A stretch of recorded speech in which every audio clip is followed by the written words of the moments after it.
Welcome everyone, I'm Izzy at Minerva.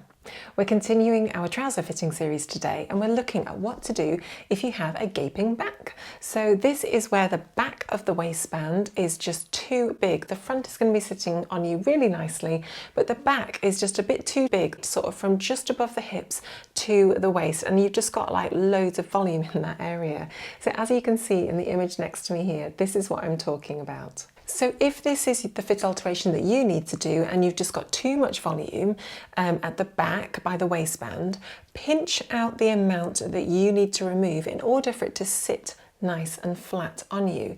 Now on this particular block we already have two nice darts at the back, so I would recommend that you just pin along those darts and make a note of how much extra you need to take out of those darts, and if they need to extend down lower or longer than how the block has it already. So pin out the volume that you need to on your toile and then come back to the drawing board and let's remove that volume also from your block.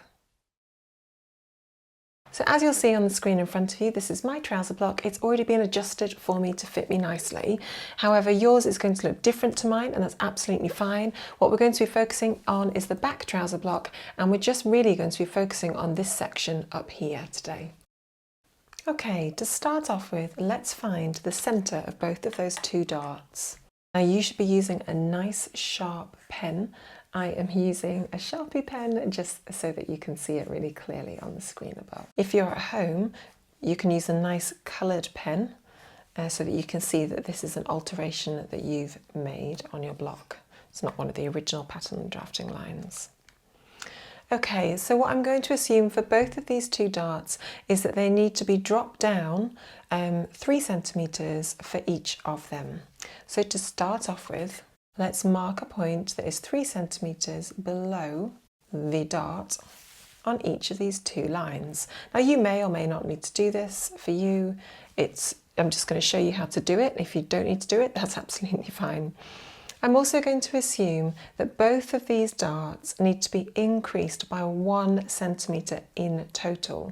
So you will have pinned out 5 millimetres excess and taken 5 millimetres out of the dart at this point here. So I'm just going to mark a point to either side of both of these two darts that is 5 millimetres away from the original dart line.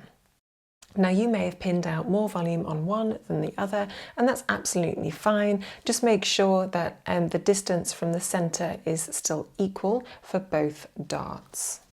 Now we're going to draw in our new dart legs down to our lower end of our dart down there. So the darts have got longer and they've also got wider up at the top.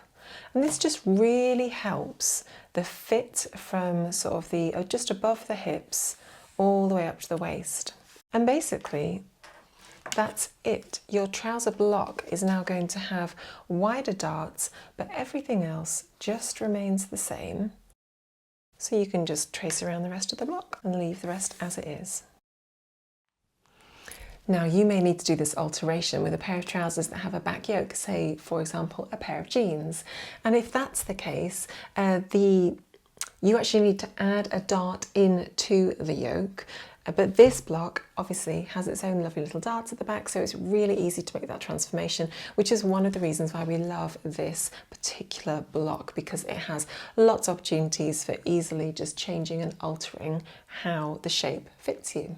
So that is a really nice, simple alteration that you guys can do at home, and it will have a really significant impact on the fit for you as well. I hope that's been really helpful. Don't forget that you can follow and subscribe to our Minerva YouTube channel for lots of little top tips on sewing, on pattern drafting, on sewing specific patterns, on how to use your sewing machine. We have a lot of incredible content on this, so do please subscribe to our Minerva YouTube channel. And don't forget that you can also create a Minerva Maker account on our Minerva website, where you can set up your own profile, upload your own photos, and share with the Maker community all the beautiful things that you're making at home. So thanks for joining me today. I'll see you next time.